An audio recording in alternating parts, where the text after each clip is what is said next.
Bonjour à tous, donc aujourd'hui on va juste voir une nouvelle façon de naviguer vos fichiers, de lancer vos applications, vos scripts customisés sur Linux, donc au lieu d'ouvrir un terminal. C'est une manière peut-être un petit peu plus ergonomique d'utiliser votre système avec un petit script que j'ai créé qui se base sur d'autres programmes.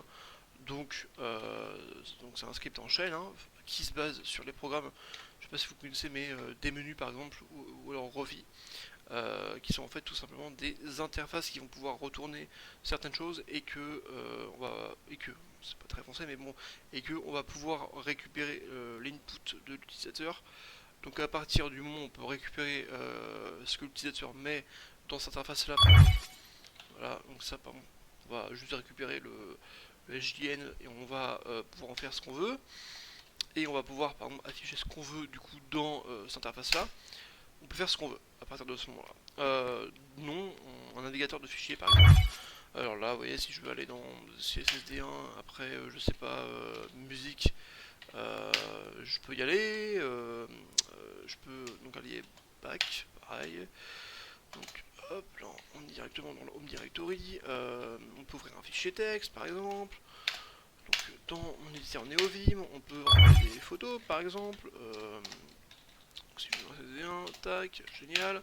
Et là vous voyez qu'en fait le programme ne s'arrête pas après avoir exécuté une commande, tout simplement parce que je l'ai mis, j'ai mis, comment dire, j'ai fait exprès de faire ça parce que j'ai mis dans le dossier stay behavior.txt le fait que dans SSD1 je veux pas que le programme se coupe en ayant exécuté la commande qui est en l'occurrence visionner une image, alors que vous voyez si je vais dans un autre comment dire, dossier PKG qui n'est pas dans le stay behavior.txt, quand j'ouvre une image, forcément, hop là, le programme se coupe tout simplement. Dans la même manière que quand j'ai ouvert un fichier texte, on peut ouvrir bien sûr des vidéos, tout ça, il n'y a aucun problème, on peut directement aller dans un dossier, dans un dossier particulier en faisant point d'exclamation, et là vous mettez ce que vous voulez, et donc il y a l'historique qui est retourné.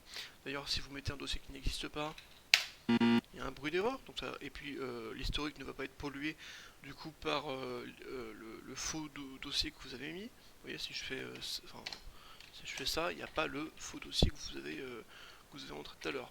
Donc là, si on peut aller directement dans ma playlist, d'ailleurs, ça c'est pareil. Le chemin de la playlist, vous pouvez le modifier tout simplement. Tout est indiqué, de toute façon, tout est bien documenté, je pense, sur mon GitHub. Par exemple, ouais, ce que j'ai appelé le Quick Access, c'est-à-dire que donc le as qui est en gros entré par l'utilisateur, si c'est égal à, en gros là vous mettez ce que vous voulez, et du coup alors vous mettez que l'output en fait est que en gros vous allez rediriger tout le, comment dire, l'affichage dans le launcher euh, de, avec ce que vous voulez. Donc en gros vous mettez le chemin que vous désirez afficher ces fichiers. Je sais pas si c'est clair, mais vous voyez que là, je fais que je lance et que je fais playlist directement. Playlist, c'est le new path, en gros, c'est un mot désiré. Et si je fais rentrer, ça me met directement, ça m'affiche directement les fichiers du chemin que j'aurais du coup écrit juste ici en fait. Voilà. Donc ici en gros c'est playlist par exemple. Et ici c'est alors en l'occurrence c'est SSD1 MS parce que c'est là où vous dirigez ma playlist. Mais vous pouvez faire du coup plein d'autres choses, c'est assez extensible. Et oui, puis forcément, ouais, n'oubliez pas du coup d'afficher ça dans le fichier allmediaread.txt, parce que allmediaread.txt en fait c'est tout simplement le contenu de allmediaread.txt, c'est tout ce qui s'affiche là en fait, parce qu'avec des menus ou alors Rofi, on peut afficher ce qui s'affiche en fait, c'est tout simplement le contenu d'un fichier. En gros vous faites cat un fichier, vous avez plein de, si je fais cat all media.txt, j'ai tout ça, et c'est juste que en faisant ça, c'est assez interactif en fait. Enfin, c'est interactif tout simplement. Et si je fais entrer, le mot est tout simplement est tout simplement capté par mon programme, et du coup, comment dire, l'input en fait, du coup, entré par l'utilisateur, c'est souvent soit un nouveau dossier, et donc du coup, par exemple, si je navigue dans un dossier, ça m'affiche après les fichiers contenus dans ce dossier là. ou alors par exemple un fichier, et si c'est un fichier par exemple, je sais pas, là, enfin, alors un PDF par exemple, et là vous voyez que ça me l'affiche avec mon navigateur de PDF favori. D'ailleurs tous les logiciels sont excusez-moi, paramétrables dans les valeurs de configuration juste au début de mon programme. Donc, vous les mettez là, vous voyez, text editor, PDF viewer, image viewer, media player, enfin bref, tout ce que vous voulez, avec quelques petites options qui sont ici, qui sont d'ailleurs documentées. Donc le petit save on quit, hein, c'est par exemple si vous quittez, ouais, bah tiens, je vais vous montrer si je mets yes.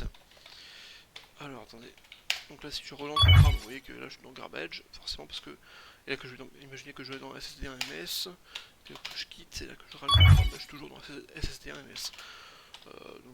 Save on quit c'est basiquement ça.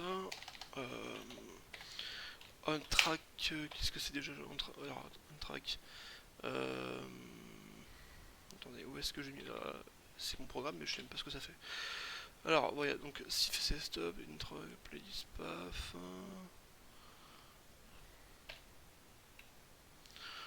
Alors, attendez.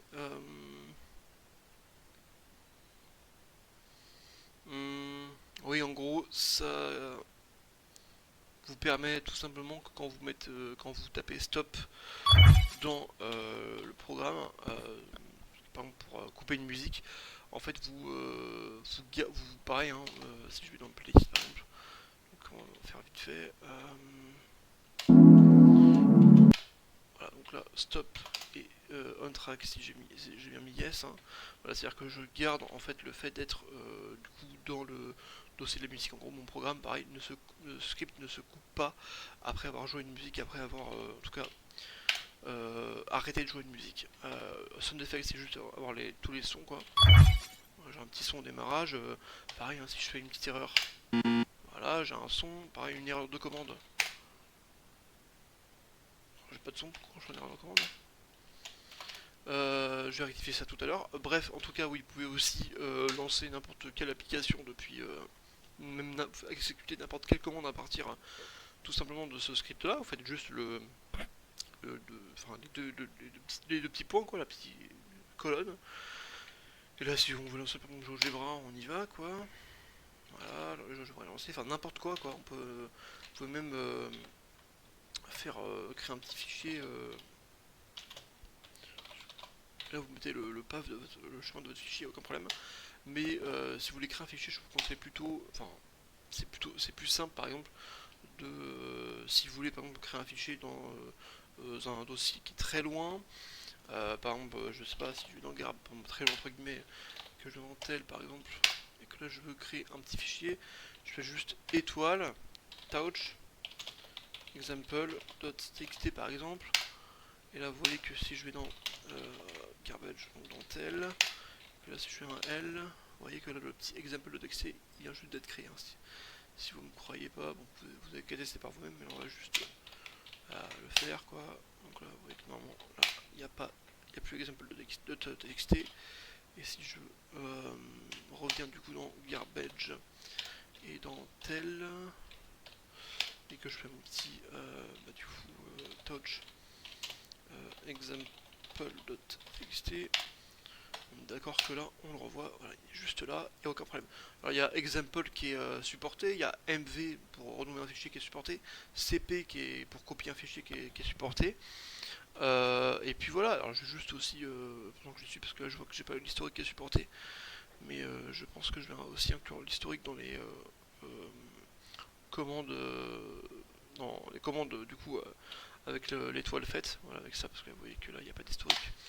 Je pense que quelques minutes après avoir publié la vidéo, je vais exécuter, enfin je vais modifier ce programme là.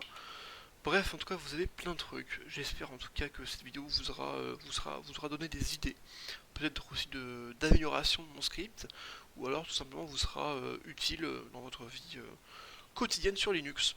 Je suis un petit peu fatigué pour cette vidéo, mais en tout cas, j'espère que cette vidéo ça vous sera compréhensible. Et puis au pire, il y a mon GitHub, et puis c'est écrit dessus, et puis voilà, parfait quoi, la documentation est, je pense, assez compréhensible. Allez, salut.